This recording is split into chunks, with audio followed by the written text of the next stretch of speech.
Saudara-saudaraku yang terkasih dalam Yesus Kristus, salam jumpa dan jumpa lagi. Sangat senang berjumpa dengan saudara-saudara di dalam firman Tuhan. Firman yang menguatkan kita menjalani hari-hari kehidupan kita.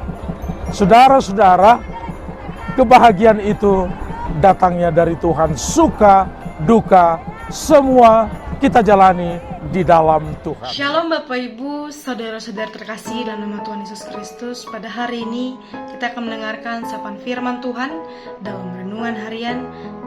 Untuk itu terlebih dahulu kita bersatu dalam doa, kita berdoa. Kami sungguh mengucap syukur Tuhan untuk setiap kebaikan Tuhan dalam kehidupan kami. Kami mau mempersiapkan Tuhan hati dan pikiran kami untuk mendengarkan firman-Mu. Kiranya Tuhan yang memberkatinya, supaya hidup kami boleh bersuka cita hanya karena mendengarkan firman Tuhan. Dalam Kristus Yesus kami berdoa dan mengucap syukur.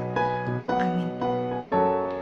Pembacaan firman Tuhan pada renungan hari ini tertulis dalam Lukas 8 ayat 21. Beginilah firman Tuhan. Tetapi ia menjawab mereka, "Ibuku dan saudara-saudaraku ialah mereka yang mendengarkan firman Allah dan melakukannya." Demikianlah firman Tuhan. Saudara-saudara terkasih dalam nama Tuhan Yesus Kristus, kalau dikatakan pengakuan itu sangat penting, memang benar adanya. Mengapa demikian? Karena ketika kita diakui, itu artinya kita adalah orang-orang yang penting bagi orang yang mengakui kita. Itulah sebabnya ketika Yesus berkata kepada mereka, "Ibuku dan saudaraku ialah mereka yang mendengarkan firman Allah dan melakukannya."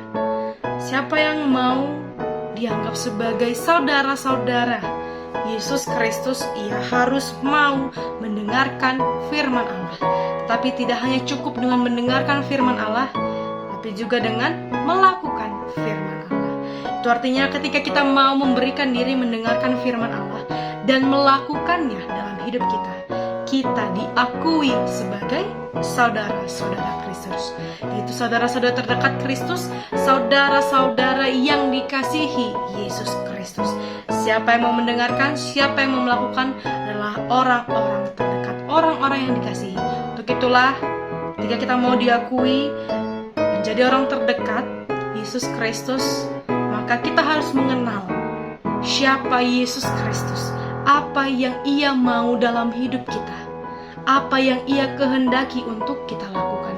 Bukan hanya mengaku bahwa kita adalah pengikut Yesus, saudara Kristus, anak Allah, tetapi juga kita harus sungguh-sungguh melakukan firman Tuhan dalam hidup kita.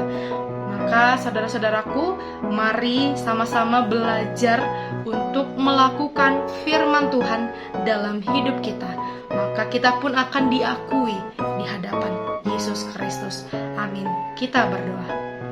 Kami sungguh mengucap syukur Tuhan untuk sapaan firman Tuhan pada hari ini. Terima kasih melalui firman-Mu Tuhan yang mengklaim kami sebagai saudara-saudara ketika kami mau mendengarkan firman Tuhan dan melakukannya dalam kehidupan kami. Ajar kami Tuhan untuk selalu mencari tahu apa yang Tuhan kehendaki dalam hidup kami. Biar kami Tuhan boleh melakukan apa yang Tuhan mau dalam hidup kami seturut dengan kehendak Tuhan. Kami serahkan Tuhan hidup kami dalam tangan pengasihan Tuhan. Dalam Kristus Yesus kami berdoa